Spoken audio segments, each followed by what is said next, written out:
Hello everyone, তোমরা সকলে কেমন আছো? আশা করি সকলে ভালো আছো। আমিও খুব ভালো আছি। কদিন ধরে মনটা না খুব বাইরে খেতে যেতে ইচ্ছে করছিল, কিন্তু কি আর করব, বাইরে তো আর একা একা যেতে ইচ্ছে করে না। তাই ভাবলাম বাড়ির সকলের জন্য বানিয়ে ফেলে একসাথে খাওয়া যাবে।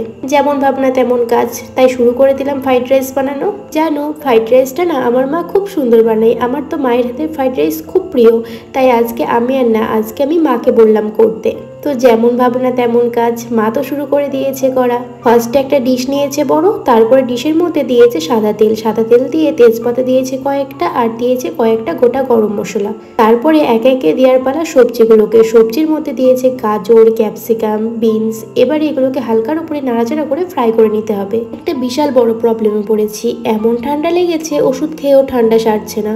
কি করব, গলার ভয়েসটাও খারাপ হচ্ছে। কিছু তো করার নেই, একটু মানিয়ে নিও। আচ্ছা, তোমাদের কি আমার রেসিপিগুলো ভালো লাগে? তাহলে অবশ্যই কমেন্টে জানিও। আমি একটু চেষ্টা করি রেসিপিগুলো একটু ঘরোয়াভাবে করার, যাতে সকলের সামর্থ্য থাকে করার। রেসিপি কিন্তু অনেক প্রসেসে করা হয়, একটু সহজ উপায়ে করলে কিন্তু মন্দ হয় না। কিন্তু করে দেখো, আশা করি ভালো লাগবে। সবজিগুলো কোনো রকম হালকার উপরে ফ্রাই করে নিয়েছি। এবারে দিচ্ছি সবজির মধ্যে ভিজিয়ে রাখা আগে থেকে কাজু আর কিশমিশ। ওগুলো দিয়ে এবার একটু খানিকক্ষণ নাড়াচাড়া করে ফ্রাই করে নেবো একসাথে।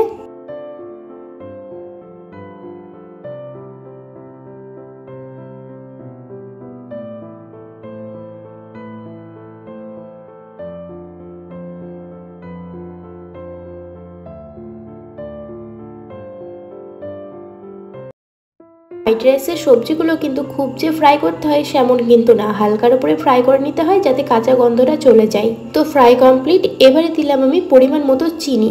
1.5 কেজি চালের ঠিক চিনিটা কেমন খাবে তোমরা সেরকম আন্দাজ মতো দিও। সবাই তো আর সব রকম পছন্দ করে না, কেউ মিষ্টিটা বেশি ভালোবাসে, কেউ মিষ্টিটা কম ভালোবাসে। তাই একটু আন্দাজ মতো তোমরা চিনিটা দেওয়ার চেষ্টা করো। চিনিটা দিয়ে ভালো করে এবার নাড়াচাড়া করে নিচ্ছি বেশ কিছুক্ষণ ধরে।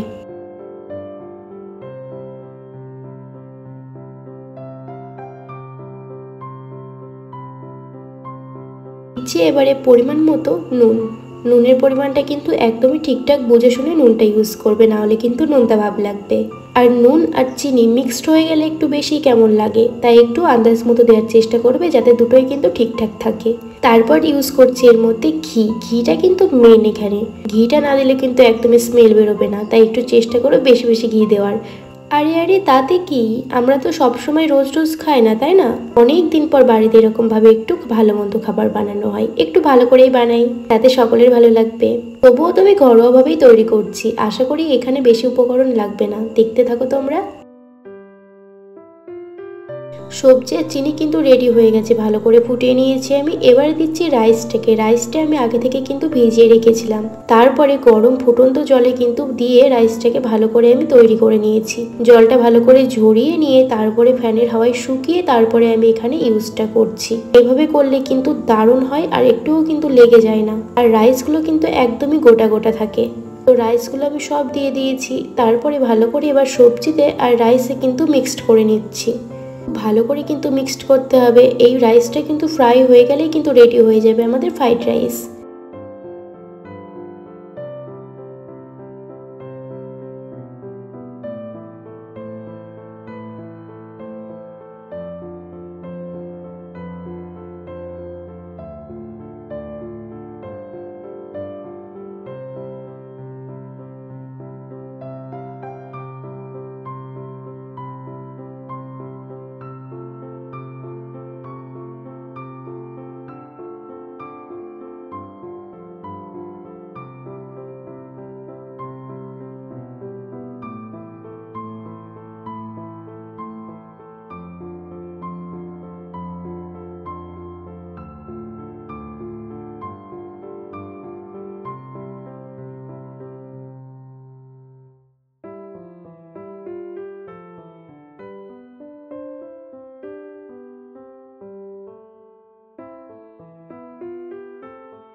ব্যাস, অপেক্ষার অবসান তো শেষ। আমাদের তো রেডি হয়েই গেল ফ্রাইড রাইস। তো তোমার কেমন লাগলো রেসিপিটা অবশ্যই জানিও।